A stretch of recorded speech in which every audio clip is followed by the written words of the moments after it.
Welcome, chosen one. Come in and sit down.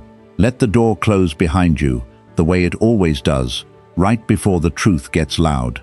You already feel it, don't you? That low hum underneath the small talk. That tightness in a room that used to feel normal. Something shifted, and you weren't the one who shifted it. Someone in that room knows something about you. Not a rumor, not a guess.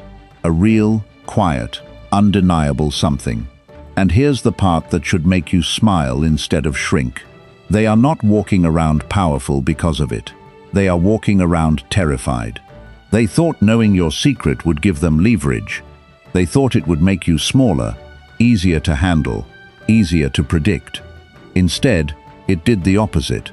It handed them a weight they cannot put down, cannot explain, and cannot unknow. You didn't ask them to carry it. You didn't beg them to keep quiet. You simply kept living, kept moving, kept being exactly who you are, and that alone turned their little secret into a loaded room they now have to walk through every single day. Funny how that works. They thought discovery was a weapon pointed at you. Turns out, it was a mirror pointed at them. Before we go further, hit that like button and subscribe, chosen one. Not because a video needs numbers, because a signal needs to travel. Pay this message back into the universe so it reaches the next person sitting in a room that suddenly feels too quiet. Let's be honest about what actually happened. You didn't confess. You didn't slip. You didn't hand anyone a key to your life out of weakness. Somewhere, somehow, someone connected pieces you never meant to be connected in front of them. And now, they are the one holding a truth they don't know what to do with. That is not your burden. That was never your burden. That is theirs now, and it is heavier than they expected. You felt the shift already, even if you couldn't name it. The way a conversation stalls a half-second too long when you walk in. The way certain eyes won't quite land on yours anymore. The way someone laughs a little too fast at something that wasn't funny, just to fill a silence that used to be comfortable. That is not coincidence. That is a person managing information they were never built to hold quietly. Here is what nobody tells you about secrets that land on the wrong person. A secret is only safe in the hands of someone who doesn't feel its weight. The moment it lands on someone who does feel it, it starts leaking. Through posture, through eye contact, through the strange new distance they've been putting between themselves and you, as if standing closer might make the knowing spread. It won't. It already has. It's inside them now, and it isn't going anywhere. So no, chosen one, you are not the one who should be losing sleep in this story. Somewhere tonight, someone is lying awake, replaying the exact moment they realized what they knew about you, wondering if you noticed them notice, wondering if their face gave it away, wondering what happens the day it finally comes out into the open. That is not power. That is a slow, quiet unraveling, and it started the second they decided silence would protect them. Stay with me, chosen one, because what comes next explains exactly why they can't look at you the same way anymore, why the room feels different, and why the thing they thought would break you is the very thing that's about to break them instead. Number 1, the look that gave everything away. It happened fast, faster than they meant it to. 1 second they were fine, blending into the room the way they always do, and the next second, something crossed their face that they couldn't take back. A flicker, a pause, a flash of recognition they didn't plan on showing. You caught it. Maybe you didn't even react outwardly. Maybe you just filed it away, calm as ever, while they spent the rest of the night trying to convince themselves you hadn't seen a thing. Here's what you need to understand about that look. It wasn't calculated. It wasn't a move. It was involuntary, which is exactly why it mattered. People can rehearse words. People can control tone. People can build entire performances around composure. What they cannot fully control is that split second where the body reacts before the mind catches up. That's the moment truth escapes containment, even if just for a heartbeat. And once it escapes, it doesn't go back in the box. Imagine holding your breath underwater, thinking you can hold it forever, and then one small gasp slips out before you reach the surface. That gasp doesn't undo the effort. It doesn't erase the discipline. But it tells anyone watching that the pressure underneath was real, and it was building the entire time. That's what that look was. Not a confession, not a slip of words. Just pressure finding one small crack to escape through. They've replayed that moment more times than they'd ever admit. Was it that obvious? Did they see it? But should I have looked away faster? Should I have said something to cover it? These are the questions circling in their head at 2 in the morning while you're sleeping peacefully, unaware of the storm you never asked to create, simply by existing in a room and noticing things clearly. You might wonder why this matters so much to them, why one look, one flicker, 1/2 second of exposure would carry this much weight. Because for someone managing a secret, control is everything. The story they've built about themselves depends on nobody seeing behind the curtain. The moment they suspect you saw even a sliver of what's back there, their entire sense of safety cracks. Not because you threatened them, not because you said a word, because control, once broken, doesn't quietly repair itself. Here's the twist they haven't accepted yet. You didn't need them to confess anything. You didn't need proof, timelines, or a dramatic confrontation. You simply noticed. And noticing, quiet and calm, is far more unsettling to a guilty mind than accusation ever could be. Accusation gives someone a script to fight against. Noticing gives them nothing to fight, because there's no attack to defend against. Only the discomfort of being seen clearly by someone who never raised their voice. Think of it like a crack forming in a dam, so small most people would never notice it. The water doesn't rush through immediately. It seeps, slowly, quietly, patiently, and the person standing near that dam knows exactly what a crack like that means, even if nobody else in the valley below has any idea yet. That's the position they're in right now. They know the crack exists. They know you saw it form. And they know, whether they say it out loud or not, that pressure doesn't reverse itself once it starts finding a way out. You don't need to press on that crack, chosen one. You don't need to remind them. You don't need to bring it up, hint at it, or use it as leverage. Your calm, steady presence is doing something they can't out-argue. It's reminding them, every single time you're in the same room, that the moment already happened, and there is no version of this where you didn't see it. Number 2, why they've said nothing since. Silence sounds peaceful from the outside. From the inside, when it comes from guilt, it is anything but. Since that moment, they haven't brought it up. Not once. No joke about it. No offhand comment. No attempt to explain or soften what almost surfaced. And chosen one, that silence is not comfort. That silence is strategy, and it is exhausting them far more than speaking ever would. People who feel safe talk freely. They joke about close calls. They bring up awkward moments and laugh them off within days.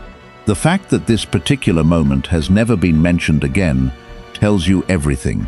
It tells you this isn't a small thing to them. It tells you they've decided the safest move is to pretend it never happened, hoping that if nobody speaks it into existence, it somehow stops being real. But here's the problem with that plan. Silence doesn't erase memory. It just stores it under pressure. Imagine sealing a bottle with something fizzing inside it, then setting it on a shelf and telling yourself if you don't touch it, it won't build pressure. It builds pressure anyway. Time doesn't relieve that kind of tension. It compounds it. Every day that passes without addressing it is another day the pressure inside that sealed bottle climbs a little higher. You may have noticed how careful they've become around certain topics, how they steer conversations away from anything that gets too close to the subject, how they change the subject a beat too quickly when something adjacent comes up. That is not subtlety. That is avoidance dressed up as casual conversation, and avoidance takes energy, real energy. The kind that drains a person slowly over weeks without them even realizing where the exhaustion is coming from. Ask yourself why someone would go to that much effort to avoid a topic that, according to them, means nothing. If it truly meant nothing, it would come up naturally and dissolve into laughter like every other awkward memory does. Instead, it sits there, untouched, guarded, treated like something fragile that could shatter the second it's acknowledged out loud. That's not the behavior of someone unaffected. That's the behavior of someone standing very carefully around something they know could collapse if they get too close. Here's the part that should sit with you, chosen one. Their silence isn't protecting you from anything. It's protecting them from having to face what they know, out loud, in a way that makes it real. As long as it stays unspoken, they can tell themselves a version of the story where it isn't as significant as it felt. The moment it's spoken, that story falls apart. So they say nothing. And in saying nothing, they hand the entire situation over to time, which has never once been on the side of the person hoping something stays buried. You don't need to break that silence for them. You don't need to bring it up first. Every day it stays unspoken is another day it grows heavier in their hands, not yours. You're simply living your life, calm and unaffected, while they carry a silence that gets louder in their own head with every passing week. Number 3. The rehearsal that keeps failing. They've practiced this conversation more times than they'd ever admit. In the shower, in the car, lying awake staring at the ceiling. They've built an entire imaginary script where they bring it up casually, explain their side, soften the edges, and walk away with everything smoothed over. And every single time, chosen one, that rehearsal falls apart before it even reaches the part where you respond. Here's why it keeps failing. A rehearsal only works when you can predict the other person's reaction. They can imagine their own words perfectly. What they cannot control, no matter how many times they run the scene in their head, is you. Your calm, your steadiness, the unreadable stillness that doesn't hand them the reaction they're bracing for. Every version of the conversation in their head assumes you'll flinch, react, or scramble the way they would. You don't. And that single unknown variable collapses the entire rehearsal before it starts. Picture someone practicing lines for a play where the other actor never shows up to run scenes with them. They can perfect their own delivery endlessly, but without knowing how the scene actually unfolds in real time, every rehearsal is just a guess, dressed up as preparation. That's what they're doing. Guessing. Rehearsing against a version of you that exists only in their imagination, because the real you gives them nothing to rehearse against. You might wonder why they haven't just said something already, if they've clearly thought about it this much. Simple. Every time they get close to bringing it up, a new fear talks them out of it. What if saying it out loud makes it worse? What if you already knew and they're the last one figuring that out? What if speaking it into the room changes something between you that they aren't ready to lose? Fear doesn't need a good reason to win an argument in someone's head. It just needs enough uncertainty, and uncertainty is the one thing they have in abundance right now. Here's the truth that should sit easy with you. You never asked for a confession. You never demanded an explanation. You've simply continued existing, calm and unshaken, while they build and dismantle imaginary conversations that never see daylight. That gap between their rehearsal and reality is where all their anxiety lives. Not in anything you've done. In the distance between the story they've built in their head and the steady, quiet person actually standing in front of them. Every failed rehearsal adds one more layer of exhaustion. Every imagined confrontation that goes nowhere adds one more sleepless stretch. And the strange part is, chosen one, you don't have to do a single thing to keep this going. Your consistency is doing all the work. As long as you remain exactly who you are, calm, unreadable, unaffected, their rehearsal will never find solid ground to stand on. Number 4. Why your calm makes it worse. This is the part that confuses them the most. They expected discomfort from you. They expected distance, tension, maybe even a confrontation they could brace against. Instead, they got the same steady version of you they've always known. No shift in tone, no cold shoulder, no dramatic pulling away. And chosen one, that consistency is doing more damage to their peace of mind than any reaction ever could. Guilt looks for confirmation. It wants proof that the other person knows, so it can finally stop guessing and start managing the fallout.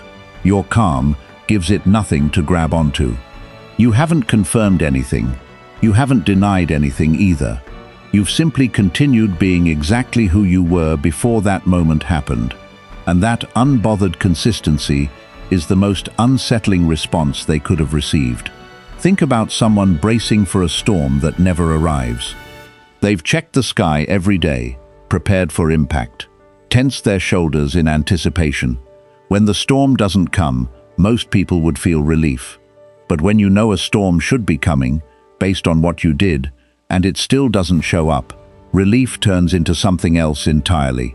It turns into dread, because now you're left wondering when it's actually going to hit, instead of knowing it already passed. That's exactly where they are. Your calm isn't relief for them. It's a delay they can't explain. They keep waiting for the other shoe to drop, for you to bring it up, for some shift that confirms what they fear you already know. And every day that shoe doesn't drop, the tension doesn't disappear. It just gets rescheduled, quietly, in their mind, to some future moment they can't predict or prepare for. You might ask yourself why you'd even want to maintain this kind of calm, when part of you might feel the pull to address it directly. Here's the answer, chosen one. Your calm was never a performance for them. It's simply who you are. You don't need drama to process a discovery. You don't need confrontation to feel secure in what you know. Your stillness isn't a strategy aimed at them.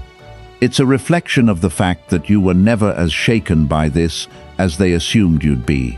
And that, more than anything, is what unsettles them.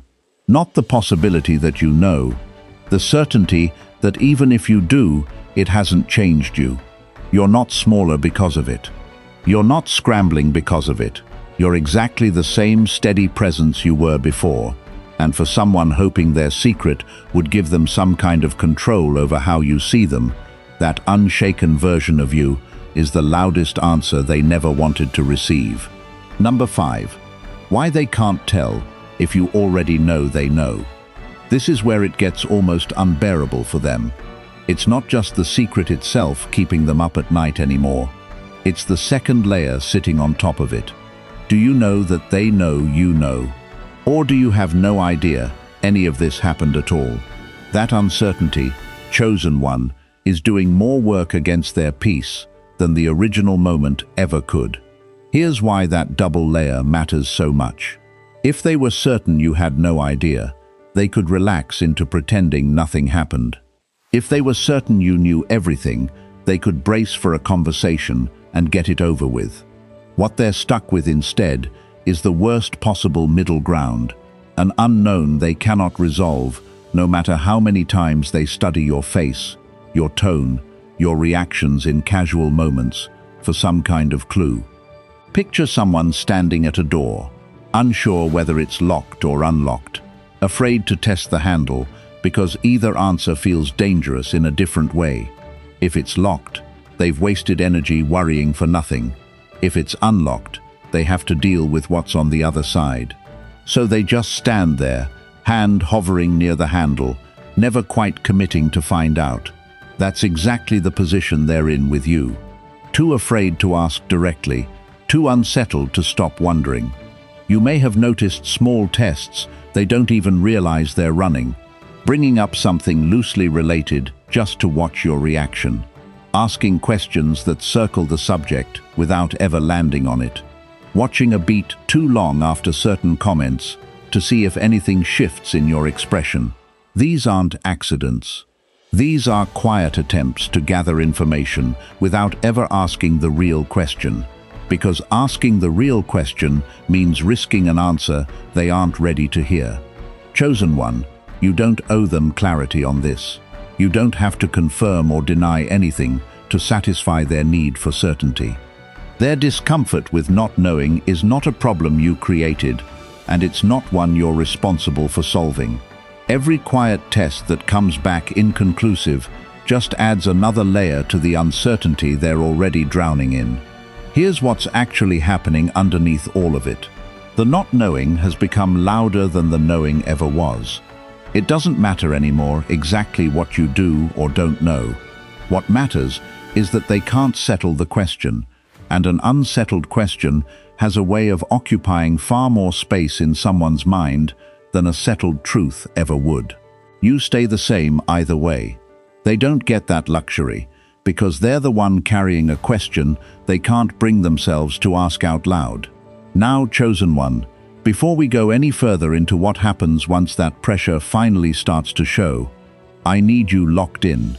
This next stretch is where the shift becomes undeniable, where the room itself starts to notice what's been happening quietly for weeks.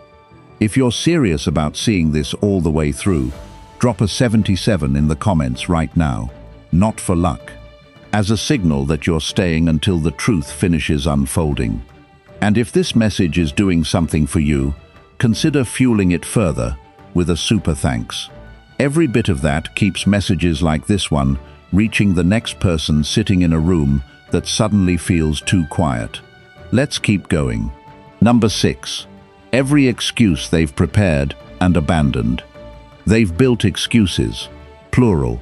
Not one tidy explanation, but several half-formed versions, each one constructed for a different scenario they imagined you might confront them with. One version blames circumstance. Another shifts responsibility elsewhere. Another tries to make the whole thing sound smaller than it actually was. And chosen one, every single one of those excuses has been quietly abandoned, because none of them survive contact with the reality of who you actually are.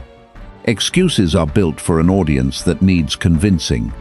They're designed to smooth over doubt, to offer an alternative explanation the listener can choose to accept, instead of confronting the harder truth. The problem for them is that you've never demanded an explanation in the first place. You haven't asked. You haven't pushed. There's no confrontation for their carefully worded excuse to land in, which means every rehearsed justification just sits there, unused, growing stale in a drawer nobody ever opens. Imagine writing a long, careful letter defending yourself against an accusation that was never actually made out loud. You polish every sentence. You anticipate every objection. And then you realize there's nowhere to send it, because the person you wrote it for never asked you to explain anything. That's the strange, hollow feeling they're carrying right now. All that preparation, and nowhere for it to go. You might wonder why they'd bother building excuses for a conversation that hasn't happened and might never happen. Because uncertainty demands preparation. The mind doesn't like sitting in an unresolved threat. It wants a plan, even an imaginary one, just to feel like it has some control over an outcome it can't actually predict. So they keep building justifications for a confrontation you've never initiated, refining arguments for a courtroom that only exists in their head. Here's what makes this especially uncomfortable for them. Every time they run through one of these excuses and realize how weak it sounds even to themselves, it chips away at the story they've been telling themselves about what happened. If the excuse doesn't hold up under their own internal scrutiny, how could it possibly hold up against you, someone who already noticed enough to make them start building excuses in the first place? Chosen one, you don't need to hear a single one of those explanations. You don't need them to justify anything to you. Your peace was never dependent on their version of events. What they're slowly discovering, one abandoned excuse at a time, is that no explanation they construct changes what already happened, and no clever wording undoes the moment you noticed. The excuses were never really for you. They were for the version of themselves that still wants to believe this doesn't matter as much as it clearly does. Number 7. The room remembers, even if no one says it out loud. Someone in that room knows your secret. That's where this story started. and it's worth coming back to now, because the room itself hasn't forgotten. Rooms have memory, chosen one, even when the people in them pretend otherwise. Every gathering since that moment carries a residue of it, a subtle tension that lingers in the air, even when the conversation moves on to something completely unrelated. You've probably felt it without naming it. A particular chair that gets avoided now, a topic that used to come up naturally that suddenly doesn't. A certain kind of eye contact that lasts half a second shorter than it used to. None of these things are dramatic on their own, but together they form a pattern, and patterns don't lie the way people do. Think of it like a stone dropped into still water. The splash itself lasts only a moment, but the ripples keep moving long after the stone has settled at the bottom. Everyone in that room felt some version of that ripple, even if most of them couldn't tell you exactly why the atmosphere shifted. Only one person in that room knows precisely what caused it, and that person is the only one who can't relax around the very water they disturbed. Here's what's happening quietly underneath the surface. The people around you are picking up on tension without understanding its source, and they're adjusting their behavior to match it, without ever knowing why. That's how rooms remember. Not through explicit memory, but through accumulated small shifts that eventually become the new normal. A normal shaped entirely by one person's decision to stay silent about something they know. You might wonder if you're imagining this shift, if maybe it's simply your own awareness making you notice things that were always there. Chosen one, trust what you're picking up on. Rooms change when something unspoken enters them. That change doesn't require a confession to be real. It only requires one person carrying tension that leaks, even quietly, into the space around them. And here's the part worth sitting with. You are still the same person who walked into that room before any of this happened. You haven't changed your behavior to accommodate a secret you didn't create. The only thing different in that space is the presence of someone managing a truth they can't fully control. And that presence is what the room is actually responding to, whether anyone names it directly or not. Number 8.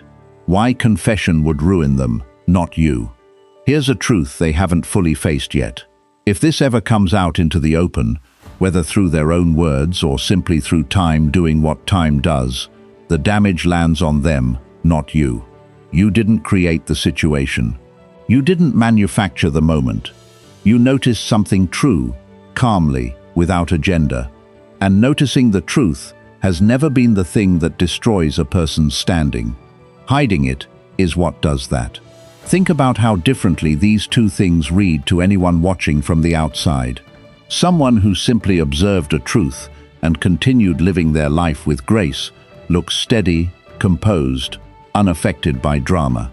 Someone who spent weeks or months managing, avoiding, and quietly panicking over being seen looks like exactly what they were doing. Someone trying to control a narrative they were never fully in charge of to begin with. Imagine two people standing near a cracked dam. One of them simply noticed the crack and kept walking, unbothered, trusting their own footing regardless of what happens to the structure. The other spent every day since then reinforcing the crack with tape and prayers, terrified someone would notice what they already knew was failing. If that dam ever gives way, which one of those two people looks like they handled the situation with composure, and which one looks like they were drowning in denial the entire time? That is the exact position they're in. Every day they avoid the subject. Every excuse they quietly build and abandon. Every uncomfortable pause in conversation adds to a pattern that, if it ever surfaces, tells its own story regardless of what actually happened at the start. Their behavior since the moment of discovery has become its own kind of evidence, and it's evidence they're creating entirely on their own, without any help from you. You might ask why this matters if nothing ever comes out into the open at all. Because the fear of it coming out is doing the same damage as if it actually did. Their nervous system doesn't distinguish clearly between an exposed secret and the constant threat of exposure. Both keep the body on alert, Both keep the mind cycling through worst-case scenarios. Whether or not the room ever finds out explicitly, they are already living as if it might, and that anticipatory dread is a cost you never had to pay, because you were never the one hiding anything. Chosen one. This is why staying calm, staying consistent, and letting time do what time does is far more powerful than confrontation ever could be. You don't need to expose anything. You don't need to force a reckoning. The structure they built to protect their secret is already under more pressure than they can sustain indefinitely. And that pressure was never something you had to apply. It was something their own choices created the moment they decided silence was safer than honesty. Number 9. The distance they created to protect themselves. You've probably noticed it by now, a subtle new distance that wasn't there before. Not dramatic, not obvious enough to point at directly. Just a few extra inches in conversation, a slightly shorter response time to messages, a tendency to leave gatherings a little earlier than they used to. Chosen one, that distance isn't about you rejecting them, it's about them trying to manage a threat they believe you might represent, even though you've never once acted like a threat. Here's how that logic works in a mind carrying guilt. Distance feels like safety. If they're not close enough to be studied, they can't be read as easily. If conversations stay shorter and shallower, there's less room for something slipping out unintentionally. It's a defense mechanism built on the assumption that proximity to you increases risk, when in reality, the risk was never about proximity at all. It was about the secret itself, sitting exactly where it's always been, regardless of how far they stand from you. Picture someone slowly backing away from a fire they started, convinced that if they just get far enough away, the heat won't reach them anymore. The problem is, the fire isn't chasing them. It's simply burning where it already is, and the distance they're creating doesn't extinguish anything. It just changes their proximity to a problem that exists, independent of geography. This distance costs them something real, even if they don't fully register it yet.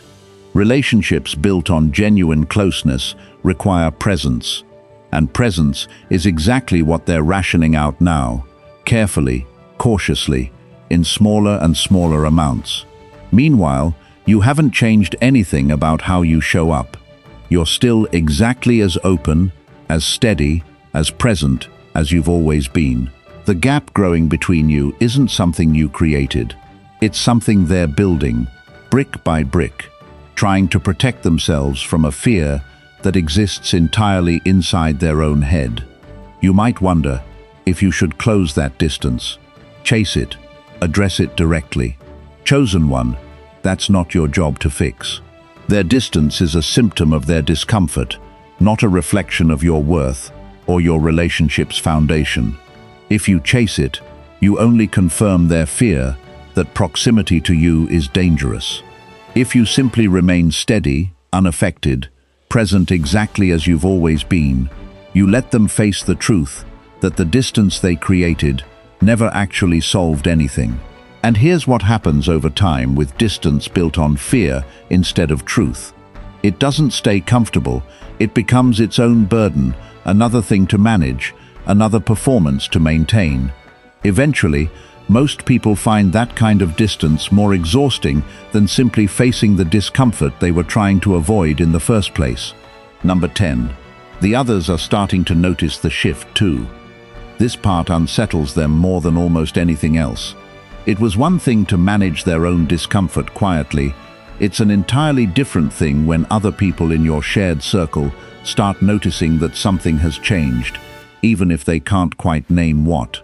Chosen one, word doesn't need to be spoken directly for people to sense when dynamics have shifted. They just feel it, and once enough people feel it, questions start forming, even if nobody asks them out loud yet. You've probably caught a few of these moments already. Someone mentioning offhand that a particular person seems off lately. Someone commenting that the group dynamic feels different since a certain gathering. Someone simply raising an eyebrow when that person leaves a room a little too quickly. None of this requires anyone to know the specific secret. It only requires people noticing behavior that doesn't match the version of that person they used to know. Imagine a single instrument in an orchestra, slightly out of tune. Most of the audience couldn't identify exactly which instrument or exactly what note is wrong, but they feel that something in the overall sound isn't quite right anymore. That's what's happening in your shared circle right now. Nobody needs to know the details for the overall harmony to feel slightly off. And once people start noticing that something feels off, they start paying closer attention, which is precisely the opposite of what someone hiding something wants. Here's the pressure this adds to their situation. It's no longer just about managing you. Now it's about managing an entire circle of people who are picking up on subtle inconsistencies in behavior, tone, and presence. That's a much harder performance to maintain consistently, especially over weeks and months, especially while also trying to manage the original source of tension underneath it all. You might notice yourself being asked, subtly, if you've picked up on anything different. People testing the waters with you, the same way that person has been testing the waters, wondering if you know something they don't. Chosen one, you don't owe anyone an explanation either. You can simply remain the calm, consistent presence you've always been, letting others draw their own conclusions in their own time, without ever needing you to confirm or deny a single thing. What's happening here is bigger than one person's guilt. It's the natural result of a truth that wants, in its own quiet way, to be known. Secrets rarely stay perfectly contained forever, not because someone always confesses, but because behavior shifts, and shifted behavior gets noticed, one small observation at a time, by people who were never even told to look for it in the first place. Number 11. Why running doesn't fix a cracked structure. At some point, most people carrying something like this consider running, not literally, necessarily, but emotionally, pulling further away, finding reasons to see you less, building new distractions, new circles, new versions of normal that don't require standing anywhere near the discomfort they've created. Chosen one, running has never once fixed a crack. It only relocates the person standing near it, while the crack itself stays exactly where it started. Here's why this matters so much. A cracked structure doesn't heal because someone stops looking at it. The pressure inside it doesn't disappear because the person responsible walks away and pretends distance equals resolution. If anything, unaddressed pressure tends to find its own way out eventually, in its own time, often at a moment nobody chose or prepared for. Running just means they won't be standing close enough to control how or when that happens. Picture someone walking away from a dam they know is cracking, convinced that if they're far enough away when it finally gives, it somehow won't be their responsibility anymore. But everyone downstream still remembers who built the structure, who knew about the crack, and who chose distance over repair. Running doesn't rewrite that history. It just changes where they happen to be standing when the consequences eventually arrive. You might notice this pattern showing up in small, specific ways. Sudden interest in spending time with different people. New excuses for skipping gatherings where you're likely to be present. A general pulling away that feels less like natural drift and more like deliberate avoidance. Chosen one, none of that requires a reaction from you. Let them run if running feels like their only option. Distance built on avoidance rarely holds up as well as they hope it will. Here's what they haven't fully accepted yet. You were never the source of the pressure they're running from. You were simply present when the crack first appeared, calm and unaffected, which made the crack impossible to blame on anyone but the person who created it. Running from you doesn't undo that. It just adds isolation on top of guilt, a combination that tends to weigh far heavier than either one alone. And here's the quiet, steady truth underneath all of it. You don't need them to stay close. You don't need them to face this on any particular timeline. Your life continues, calm and full, regardless of the distance they choose to create. Their running is their own path to walk, and it was never something your peace depended on in the first place. Number 12. The weight of a secret that owns you, instead of the other way around. There's a version of this story where the secret is a tool, something that gives the holder power, control, leverage over how a situation unfolds. That's not the version playing out here. Chosen one, and they know it. Somewhere along the way, the secret stopped being something they held and became something that holds them instead. It dictates who they avoid, how long they stay in certain rooms, what topics they steer around, how carefully they choose their words. That's not power. That's captivity dressed up as caution. Think about the difference between carrying a heavy bag you can set down whenever you choose and wearing a weight that's been welded onto you, one you can't remove no matter how tired your arms get. What started as a moment, a flicker, a single instance of being noticed, has become something they carry into every room, every conversation, every quiet evening where their mind drifts back to that exact instant and replays it one more time. Here's the part that should sit with you clearly. Chosen one. You never asked for any of this arrangement. You didn't demand they carry guilt. You didn't require them to manage anything on your behalf. You simply noticed something true and continued living your life exactly as you were before.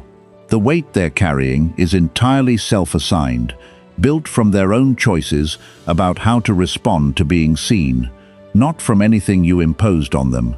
Imagine someone sentencing themselves to house arrest over a crime nobody has formally charged them with. No judge, no jury, no official consequence handed down.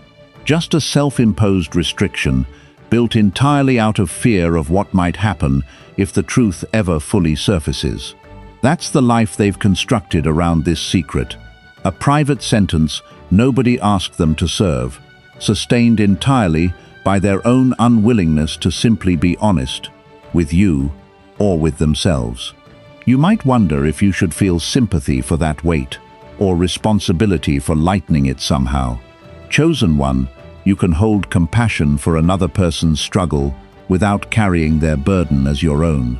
Their path back to peace runs through honesty, not through you managing their discomfort for them. Every day they choose the weight over the truth is a day they're extending a sentence that was always, at its core, self-imposed. And here's the quiet reversal worth sitting with. The secret was supposed to be something that shifted power away from you. Instead, it became a burden that shifted power away from them. You remain exactly as free as you were before any of this started. They're the one now negotiating with a weight they created, carrying it into rooms, conversations, and quiet nights that used to feel simple before they decided silence was safer than truth. Number 13. The room, the reveal, and the release that's coming, whether they're ready or not. Let's go back to where this story started. Someone in that room knows your secret. We opened with that line, and now you understand exactly why it's the truest thing said in this entire video. That knowledge didn't make them powerful. It made them a person quietly managing pressure they built for themselves, one flicker, one silence, one careful distance at a time. And chosen one, pressure like that doesn't stay contained forever. Here's what's coming, one way or another. Either the truth surfaces on its own terms, through the natural unraveling of avoided conversations and shifting group dynamics, or they finally choose honesty because carrying the weight has simply become too exhausting to sustain. Either path leads to the same place, release. Not for you, because you were never the one holding tension in the first place, but for them, the person who's been quietly bracing for a storm that was always, from the very beginning, entirely of their own making. Think of that cracked dam one final time. Water doesn't ask permission to find its way through. It simply follows pressure until pressure finds release. Whether that release comes gently, in a controlled trickle someone finally allows on their own terms, or all at once, in a way nobody fully planned for. Either way, the water was always going to move. The only real choice available to the person standing near that crack was whether to manage the release with some dignity or let it happen on its own timeline, unmanaged and unprepared. You've done nothing wrong in this entire story, Chosen One. You didn't create the crack. You didn't demand the confession. You simply lived, noticed, and continued being exactly who you are, calm, steady, unshaken by a secret that was never yours to carry. That steadiness is the quiet, undeniable proof that you were never the one who needed this resolved. They were, and here's the truth that closes this chapter.